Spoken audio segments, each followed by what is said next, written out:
সামনে কিন্তু রমজান মাস আসতেছে, বর্তমানে শাবান মাস চলতেছে। এখন যদি ফিরে না আসি কবেই বা ফিরে আসবো?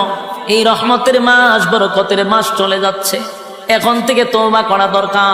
আল্লাহ আপনার হুকুম যা লঙ্ঘন করছি, তাম জিন্দেগির গুনার বোঝা মাথায় লইয়া নজুলে রহমতের সময় যদি চোখের পানি গুলো ছেড়ে দিয়া কান্দেন আর বলেন, মালিক জীবনের সব গুনার উপরে লজ্জিত, আল্লাহ এতদিন আপনার হুকুম পালন করি নাই, আল্লাহ শয়তানের ওয়াসওয়াসায় পড়ে করছি গো, আপনি মাফ করে দেন।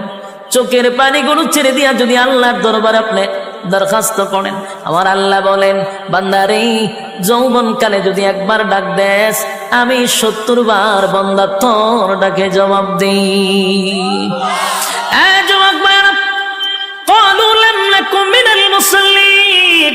যারা দুনিয়ার জমিনে মুসল্লি ছিল না তারাই তো জাহান্নামী, এক নম্বরে জাহান্নামে যাওয়ার কারণ। আল্লাহর নবী বলেন, উম্মতেরারে হাসরের মাঠে যদি হিসাব হয়, আউয়ালু মা